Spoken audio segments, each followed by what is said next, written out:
summer holidays kannu call GT Holidays ku pannu. GT Holidays, South India's #1 travel brand. பட்டுன்னா பச்சை pass தான். காஞ்சிபுரம் பச்சை pass silks. இப்போ நிறைய பேர் என்கிட்ட சொல்லுவாங்க, அவளுக்கு வந்து ஃபீல்டுக்குள்ள வந்துட்டோன்னு கொஞ்சம் திமிரு அதிகமாயிட்டு நம்மகிட்ட பேசுவாளோ பழக மாட்டாளோ இல்லை வந்து கொஞ்சம் ஹெட்வெயிட்டாக இருப்பாளோ அப்படி நினச்சி நிஷா மாதிரி ஒரு பிள்ளையை நம்ம பார்க்கவே முடியாது. அது அன்புனா, இப்போ நம்ம யாராவது நம்ம அன்பாக பழகிட்டோன்னா உயிரை கொடுப்பாங்கன்னு சொல்லுவாங்களே, வந்து அவளுடைய குடும்பத்தில் அவங்களுக்கு என்ன சோகம் என்ன கஷ்டம்னு வெளியில இருந்து பார்க்குறவங்களுக்கு தெரியாது. யாருமே யாருக்கும் நல்லவங்க கெட்டவங்கன்ற ஐடென்டிஃபிகேஷன் கொடுக்க வேண்டாம். இரவு நிகழ்ச்சிகள் தான் எங்களுக்கு கூப்பிடுவாங்க. அப்போ வந்து வெளியில இருந்து பார்க்குற உங்களுடைய கண்கள் தவறாக தெரிஞ்சால் அதுக்கு நாங்கள் ஒன்றும் பொறுப்பாளி ஆக முடியாது. அதே மாதிரி அவள் மேடையில் பேசுகிறா, மேடையில் குதிக்கிறா, மேடையில் ஆடுறா, அடுத்தவங்க புருஷனை கையை பிடிச்சி ஆடுறான்னா எனக்கு தெரியும்ல அது தொழில்னு. இப்போ எங்கள் வீட்டுக்காரரை அவள் எவ்வளோ மதிப்பாக வச்சுருக்கான்னு எனக்கு தெரியும். அது மற்றவங்களுக்கு தெரிய வேண்டிய அவசியமே கிடையாது. நான் இந்த ஒரு தடவை இந்த குண்டா இருக்கிறத பற்றி ஒன்று பேசியிருந்தேன். விஜய் டிவியில் மேடைக்காக பேசுகிறா, பொய்யா இருந்தா இவ சீக்கிரம் செத்து போயிடுவா அப்படின்னு. நான் செத்து போயிட்டா என் பிள்ளைக்கு நீ வந்து சோறு போடுவியான்னு நான் கேட்கேன். அதை வந்து இந்த கமெண்ட்ஸ்ன்ற ஒரு வார்த்தையை சொல்லி தயவு செஞ்சு யாரோடைய கற்பையும் கொச்சப்படுத்தாதீங்க. பெரிய பெரிய ப்ரொடியூசர்ஸாலேயே நயன்தாராவையும் த்ரிஷாவையும் ஒரே இடத்துல கொண்டு வர முடியல. ஆனால் கலாட்டா கொண்டு வந்திருக்கு பாருங்க. சின்னத்திரை நயன்தாராவையும் அக்காவை ஃபிக்ஸ் பண்ணிடலாமா? இப்படி அற்பத்தனமாலாம் அந்த பட்டத்தை ஏத்துக்க மாட்டேன். தீபா எனக்கு தீபாவே இருந்துட்டு போறேன்க்கா. இவங்க இப்படி சொல்லி நம்மள ரொம்ப வேலை வாங்குவாங்கக்கா. அதனாலதான் நான் வந்து தீபாலே வெளியில வந்துட்டேன். த்ரிஷாக்குள்ள போல பத்தி அப்பவே நீ சுதாரிச்சுக்கிடணும். ஸோ அப்படி உங்களுக்கு நிஷா கிட்ட ரொம்ப பிடிச்ச ஒரு விஷயம் என்ன? நிஷா கிட்ட எனக்கு ரொம்ப பிடிச்சது வந்து அவளுடைய பெருந்தன்மையான மனசு, வெள்ளந்தியான மனசு. உண்மையிலே வந்து நான் இதை இன்னைக்கு மனப்பூர்வமாக சொல்கிறேன். நிஷாவை யாருன்னு எனக்கு அறிமுகம் இல்லாதப்ப நிறைய பேர் என்கிட்ட சொல்லுவாங்க, அவளுக்கு வந்து ஃபீல்டுக்குள்ள வந்துட்டோன்னு கொஞ்சம் திமிரு அதிகமாயிட்டு எங்களெல்லாம் இப்போ கண்டுக்கிறதில்ல. நான் உடனே நம்ம நினைப்போம் இல்லையா, இதே மாதிரி நிறைய ஆர்டிஸ்ட்டை சொல்லியிருக்கிறாங்க. நம்ம நேரில் பழகின பிறகு தான் அவங்களுடைய உண்மையான குணம் நம்மளுக்கு தெரியும். அந்த மாதிரி நான் நிஷாவை ஃபஸ்ட்டு அறிமுகமாகிறதுக்கு உள்ளே போகும்போது இப்படி தான் இருப்பா போல இருக்குது நிஷா, நம்மகிட்ட பேசுவாளோ பழக மாட்டாளோ இல்லை வந்து கொஞ்சம் ஹெட்வெயிட்டாக இருப்பாளோ அப்படி நினச்சி அப்புறம் நான் அவட்ட பழகினதுக்கப்புறம் நிறைய தடவை யோசிச்சிருக்கேன், நிஷா மாதிரி ஒரு பிள்ளையை நம்ம பார்க்கவே முடியாது. அது அன்புனா, இப்போ நம்ம யாராவது நம்ம அன்பாக பழகிட்டோன்னா உயிரை கொடுப்பாங்கன்னு சொல்லுவாங்களே, உயிரோனாலும் கொடுப்பா. ஏன்னா அது மாதிரி சமீபத்தில் இந்த வெள்ளத்தில் பாதிக்கப்பட்ட அந்த மலையில் எந்த ஆர்டிஸ்ட்டுமே வந்து யோசிச்சிருக்கவே மாட்டாங்க. ஒரு பொம்பளை இறங்கி நின்று, டேய் நீ எல்லாம் என்னடா கார் வாங்கியிருக்க, காராவது ஒன்றாவது மக்களுக்கு பயன்படாதது என்னத்துக்குன்னு அவள் காரை கொண்டு வந்து நிறுத்தி எல்லாத்துக்கும் கொடுத்தா பாருங்கள். உண்மையிலே நான் வந்து நம்ம கும்பிட்ற முத்தாரம்மன் வந்து உட்காந்துருக்கா அப்படின்னு தான் நான் பார்த்தேன். அவளுக்கே நான் ஃபோன் பண்ணி சொன்னேன், எம்மா உண்மையிலே அதாவது யாரையுமே நம்ம அதிகமாக உயர்த்தி பேசணும்னு அவசியம் இல்லை, ஒரு சின்ன விஷயம் அவளுக்கு செய்யணும்னு தோணுச்சு பார்த்தீங்களா. நானும் வேப்பம்பட்டில் தான் இருந்தேன், எனக்கெல்லாம் தோணலை இல்லை சொல்கிறேன். அது வந்து தோணணும். இந்த மாதிரி எனக்கு எப்போவுமே நான் ஒரு கஷ்டத்தை சொல்லும்போது மக்கள் எல்லாரும் தீபாக்காக்கு ஏதாவது செய்யணும் அப்படின்னு தோணி எனக்காக கை கொடுத்தாங்க. கண்டிப்பாக நிச்சயமாக நானும் அது வந்து இப்போ நம்மகிட்ட இருக்கு செய்கிறோம்ல, நம்ம ஓடுறோம் சம்பாதிக்கிறோம் செய்கிறோம். இப்போ நான் அப்படியே ஆப்போசிட்டில் பார்க்குறேன். அக்கா வந்து ஃப்ரீயாக பரதநாட்டியம் சொல்லி கொடுக்குறா. தாங்கிட்ட இருக்க கலையை இன்னொருத்தவங்களுக்கு தானமாக கொடுக்கறது தான் மிகச்சிறந்த தானம். அது வந்து யார் செய்வா? இப்போ அந்த பரதநாட்டியத்துக்கு ஒரு ஃபீஸ் ஒரு குறைஞ்சது 100 ரூபா வச்சா கூட ஒரு 100 பிள்ளைங்க 150 பிள்ளைங்க படிக்குது. இத்தனைக்கும் தான் பிள்ளைங்களுக்கு சின்ன ஹெல்த் இஷ்யூ இருக்குது, தான் பையனுக்கு ஒரு ஹெல்த் இஷ்யூ இருக்குது. அதை தாண்டி அவள் மேடையில் நிற்கிறதெல்லாம் பெரிய விஷயம். இவன் நிற்கிறது பெரிய விஷயம். நான்லாம் பெரிய விஷயமே கிடையாது. இந்த பலம் மாதிரி எங்கள் அம்மா உட்காந்துருக்காங்க, என் பிள்ளையை பார்த்துக்கிறாங்க. இவளுக்கு இவ தான் பிள்ளைய பார்க்கணும், இவ தான் புருஷனை பார்க்கணும், இவ தான் இவ குடும்பத்தை பார்க்கணும், இவ தான் இவளையும் பார்த்துக்கணும். இல்லை என்ன வருத்தம்னா ஐயா, ஒரே ஒரு விஷயம், ஒரு ஷோவில் வந்து இந்த மாதிரி எல்லாரும் எனக்கு வந்து அகெயின்ஸ்டாக கமெண்ட்ஸ் போடுறாங்கன்னு சொல்லி ஃபீல் பண்ணி அழுதாப்புல. அப்போ எனக்கு நான் பொதுவாக அங்கே பார்க்குற மனிதர்களுக்கு சொல்கிற ஒரு விஷயம் அப்படின்னா, ஒரு பெண்ணுமே வந்து அவளுடைய குடும்பத்தில் அவங்களுக்கு என்ன சோகம் என்ன கஷ்டம்னு வெளியிலேருந்து பார்க்குறவங்களுக்கு தெரியாது. யாருமே யாருக்கும் நல்லவங்க கெட்டவங்கன்ற ஐடென்டிஃபிகேஷன் கொடுக்க வேண்டாம். எனக்கு தெரியும் இப்போ வந்து ஒரு லைஃப்னால் எப்படி நம்ம மெயின்டைன் பண்ணி கொண்டு போகணும், நல்லது எது கெட்டது எதுன்னு எல்லாத்துக்குமே தெரியும். அப்போ இந்த பிள்ளை இடத்துல இருந்து பார்த்தா தான் இவளோட கஷ்டம் நஷ்டம் என்னன்னு தெரியும். அது தெரியாமல் அவள் ஓடுறான்னா ராத்திரிக்கு ஓடுறோன்னா ஏன் ஓடுறோம்? எங்களுக்கு ஷோவே ராத்திரி தானே வருது, அப்போ நாங்கள் ராத்திரி தானே போக முடியும். இரவு நிகழ்ச்சிகளுக்கு தான் எங்களுக்கு கூப்பிடுவாங்க. அப்போ வந்து வெளியிலேருந்து பார்க்குற உங்களுடைய கண்கள் தவறாக தெரிஞ்சால் அதுக்கு நாங்கள் ஒன்றும் பொறுப்பாளி ஆக முடியாது. அதே மாதிரி மனசுக்குள்ளே நான் ஒரு திருமண வாழ்க்கையில் இருக்கலாம், எல்லாத்துலேயும் இருக்கலாம், மனசுக்குள்ளே இப்போ எனக்கு ஒரு பையன் மேலே ஈர்ப்பு வந்துருச்சுன்னு வச்சுக்கேன், அது காதல். அது காதல் வந்து எல்லாத்துக்குமே வரும். இல்லை அது இந்த வயசில் தான் வரணும், இல்லை இப்போ தான் வரணும், நாளைக்கு வரணும், நேற்று வரணும்னு யாரும் வந்து அடையாளம் சொல்ல முடியாது. அந்த காதல் வந்துருச்சுன்னு வச்சுக்கேன், நீ கட்டுப்படுத்தணும்னு நினச்சாலும் முடியாது, நான் கட்டுப்படுத்தணும்னு நினச்சாலும் முடியாது. அது ஒரு அன்போட அடையாளம். அது எனக்கும் அந்த பையனுக்கும் உள்ள இது தானே.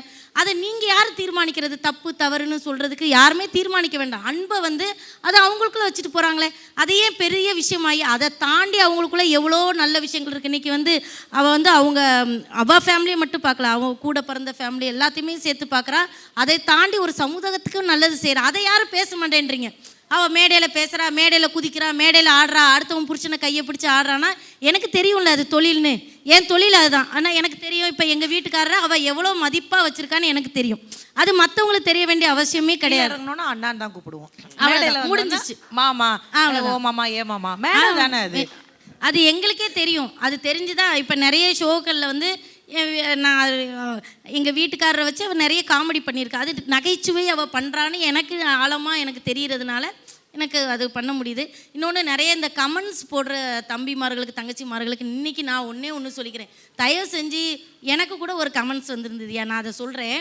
நான் இந்த ஒரு தடவை இந்த குண்டா இருக்கிறத பற்றி ஒன்று பேசியிருந்தேன். அதுக்கு வந்து ஒரு பையன் கமெண்ட்ஸ் போட்டிருக்காப்புல, இவ வந்து விஜய் டிவியில் மேடைக்காக பேசுகிறா, அது உண்மையாக இருந்ததுன்னா, அதாவது நான் லாஸ்ட்டில் அது முடிஞ்சோன்னே இது வந்து விளையாட்டுக்கு பேசினேன் அப்படின்னு சொல்லியிருந்தேன். ஆக்சுவலி அது என்ன நடந்துச்சுன்னா, அந்த அண்ணா என்னை கூப்பிட்டு சொன்னார், உன்ன மாதிரி நிறைய பேர் குண்டாக இருக்கிறாங்கம்மா, அவங்களுக்கு வருத்தமாக இருக்கும். நான் இது வரைக்கும் இந்த மாதிரி ப்ராங்க் பண்ணால் நான் ரொம்ப யோசிப்பேன். அப்போ நான் சொன்னேன், எனக்கு இது ஒரு மாதிரியா எனக்கே ஒரு ஃபீலிங் ஆகுது. அப்போ அவர் என்ன சொன்னார்னா, நீ என்னை பேசிட்டு லாஸ்ட்டில் நான் ப்ராங்க் பண்ணேன்னு சொல்லி முடிச்சிரு அப்படின்னாரு. ஆனால் நான் பேசின வார்த்தைகள் வந்து என் மனசுலேருந்து வந்த சத்தியமான வார்த்தைகள். ஏன்னா யாரும் அதை எழுதி கொடுத்து பேச முடியாது. எனக்கு நிறைய பேர் வழி கொடுத்துருப்பாங்களே, அந்த வழி தான் அன்றைக்கி வெளியில் வந்துச்சு. சொல்லி முடிச்சுட்டு நான் அதை ப்ராங்க் பண்ணேன்னு சொல்லி முடிச்சிட்டேன். அது அவரை தான் எல்லாரும் தப்பாக பேசுகிறாங்க. ஆனால் ஒரு சிலர் என்ன சொல்லியிருக்காங்க அப்படின்னா, இது பொய்யா இருந்தால் இவ சீக்கிரம் செத்து போயிடுவா அப்படின்னு. நான் செத்து போயிட்டா என் பிள்ளைக்கு நீ வந்து சோறு போடுவியான்னு நான் கேட்குறேன். அப்போ என் பிள்ளைகளுக்காக நான் உழைக்கிறேன், அவங்க பிள்ளைகளுக்காக அவங்க உழைக்கிறாங்க. எல்லாரும் இதுக்கு நடுவில் நம்ம வந்து நமக்கு அந்த இவர் கஷ்டப்படுறாருன்னா நான் ஒரு திரும்பி பார்க்குறேன் பாரு. இப்போ என் பிள்ளைக்கு நான் கொடுத்துக்கிட்டு இருக்கும்போது, ஐயோ அந்த பிள்ளை பாரு அதுவும் பார்க்குது பாரு, அதுக்கும் டைரி மில்க் சாப்பிடணும்னு ஆசையாக இருக்கணும், நான் என் காசை எடுத்து அந்த பிள்ளைக்கு டைரி மில்க் கொடுக்குறேன் பார்த்தீங்களா, அதுதான் வந்து சமூகத்துவம். அந்த எண்ணம் எனக்குள்ளே இருக்குது பார்த்தியா. இது எல்லா மனிதர்களுக்குள்ளேயும் வேணும். பெண் வந்து தியாக சொரூபம், தெய்வ சொரூபம், சாமிக்குள்ளே வச்சு ஏன் கும்பிடுறாங்க அப்படின்னா, ஆம்பளை வந்து ஒரு கட்டத்துக்கு மேலே முடியாதுப்பா அப்படின்னு கையை விரிச்சிட்டு வந்துடுவான்.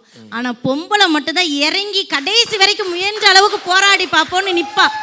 அந்த ஒரு ரீசன். இதில் வந்து நாங்கள் பெரியவங்க நீங்கள் சின்னவங்கன்னு சொல்ல, இயற்கையாகவே பெண்ணுக்குள்ளே ஒரு சக்தி உண்டு. அந்த சக்தி வந்து இக்கட்டான ஒரு சூழ்நிலையில் வெளியில் வரும்.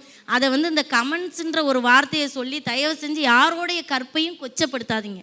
நீங்கள் சொல்லிக் கொடுங்க, காமராஜரை பற்றி சொல்லிக் கொடுங்க, நேருவை பற்றி சொல்லிக் கொடுங்க. ஏன் ஒருத்தவங்களுக்கு இருக்கிற காதலை பற்றி சொல்லிக் கொடுக்குறீங்க? அது இயற்கையாகவே எல்லா மனுஷக்குள்ளும் 16 வயசு வந்தால் சாவர வரைக்கும் காதல் இருக்குங்க. காதல் இல்லாதவங்க யாருமே கிடையாது. எனக்கும் இருக்கு. உனக்கு இருக்கு, மாமாக்கு ஓ மேல இருக்கா? மாமாவுக்கு இருக்கு.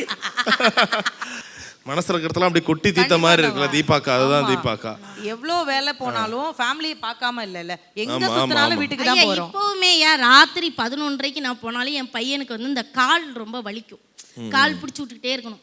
இப்போவும் தூக்க கலக்கத்துலனாலும் காலை பிடிச்சி, எப்போ நான் எப்போ வருவேன்னு லைட்டாக வந்து சத்தம் கேட்டால் முடிச்சிருவானேன்னு காலை தூக்கி வச்சால், ஏ தீவா அப்படிமா அந்த மாட்டிக்கிட்டேனே அப்படின்னு சொல்லி சில நேரம் வீடு 2 மணி 3 வரைக்கும்லாம் அமுக்கி அதுதான் தாய் பாசம். இதை விட எப்படி நாங்கள் இது பண்ணுறது? வந்து இந்த மேடையிலே வந்து உங்கள் 2 பேரோட நடிப்பு திறமையை நான் டெஸ்டிங் பண்ண போகிறேன். ஆனால் இந்த வாட்டி அக்காவை அழுவையோ இல்லை சிரிக்கலாம் சொல்ல போகிறதில்ல. ஒரு நிமிஷத்துக்கு நீங்கள் வந்து நிஷாவாக மாற போகிறீங்க, நீங்கள் தீபாவாக மாற போகிறீங்க. அப்படி நான் கேட்குற கேள்விக்கு பதில் சொன்னால் என்னன்னு நீங்கள் 2 பேரும் பதில் சொல்லுவீங்கன்னு பார்ப்போம். சரிங்களா? இப்போ அக்கா நிஷா. ஆமாம், நீங்கள் தான் நிஷா. நீங்கள் யாரு? நான் தீபா. நான் தீபா. தீபாக்கா, உங்களுக்கும் ஐயா சொல்லியா அக்கா, உங்களுக்கும் இதே மாதிரி ஒரு ஃபேன்ஸ் மீட் ரெடி பண்ண போறோம் நேரு ஸ்டேடியத்துலக்கா. சொல்லுவீங்க, எனக்கெல்லாம் பண்ணுவீங்களா ஐயா? அக்கா பண்ணுவோம். ஆனால் நீங்கள் அமௌண்ட் கொஞ்சம் அதிகமாக கேட்குறீங்கன்னு சொல்கிறாங்களே. ஐயா 1000 ரூபா கொடுத்தா போதுமியா? அவ்வளோ கம்மியா? 1000 ரூபாயா? 3 பிளேட் பிரியாணியா? ஒருத்தி போதுடி என் மார்க்கெட்டை செரிக்கிறது. அப்படியே நிஷாக்கா பக்கம் வரும். அப்படியே நிஷாக்கா பக்கம் வரும். அக்கா நல்லா எல்லாமே பண்றீங்க. மட்டும் ஒவ்வொரு ஷோக்கும் 2 லட்சம் 3 லட்சம் போனா எப்படிக்கா? கொஞ்சம் பார்த்து செய்யணும். கரெக்டு தான் தங்கம். 2 லட்சம் 3 லட்சம் நானா கேட்குறேன்? என் ஸ்பீச் பிடிச்சு போய் நீங்களா வேணும்னு கேட்குறீங்க. நான் கேட்டதில்ல இது வரைக்கும். நாங்க கொடுக்கல, நீங்க தான் கேக்குறீங்க. நீங்க ஒரு 40,000 ரூபாய் 50,000 ரூபாய் கொடுக்கறதா இருந்தா இங்க தீபாலும் ஒரு ஆர்டிஸ்ட் அவங்களுக்கு கூடமா இப்பதாண்டி தெரியுது.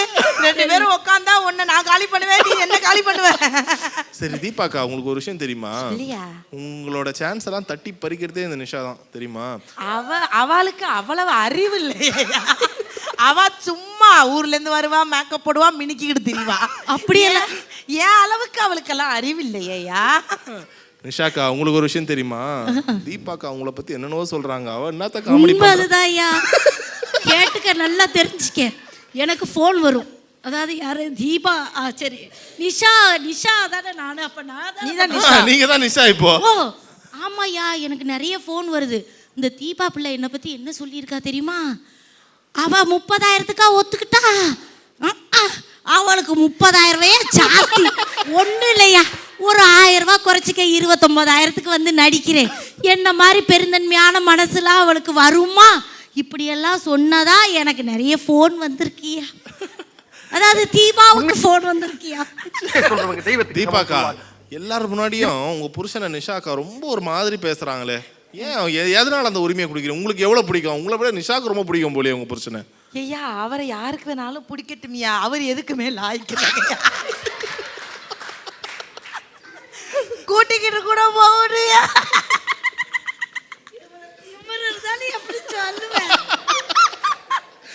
நிஷாக்கா, உங்க புருஷன் இருக்காரு, அவரை ஏன்கா இப்படி பண்றீங்க? பாவம் தானே. ஆனா தீபாக்கா சப்போர்ட் பண்றாங்க, அவங்களுக்கு தெரியுமா? அவங்க புருஷன் மேல தீபாக்கா சப்போர்ட் பண்றாங்க, நீங்க அவங்கள போட்டு எல்லாரும் திட்டுறீங்க. அவ ஒருத்தி தான் என் புருஷனுக்கு சப்போர்ட் பண்ணணும். அந்த தூக்குத்துறையை வச்சுட்டு இத்தனை வருஷம் நான் வாழ்ந்ததே பெரிய விஷயம். நானே அந்த தூக்குத்துறையை எப்போ ஒரே தூக்கலான்னு ஐயோ ட்ரை பண்ணிட்டு இருக்கேன். ஆனா இவ பண்ணாலும் பண்ணுவாயா, எனக்கு தெரியும். இல்ல, இப்ப நீங்க என்ன பண்ணிட்டு இருக்கீங்கன்னு புரியுது. சூப்பர். ஆனா எங்க டீம் இருக்கு, அந்த வேலை தான் பாத்துக்கிட்டு இருக்கீங்க. Summer holidays கண்ணு கால் GT Holidays-க்கு பண்ணு. GT Holidays, South India's #1 travel brand. பட்டுன்னா பச்சை பாஸ் தான். காஞ்சிபுரம் பச்சை பாஸ் சில்க்ஸ்.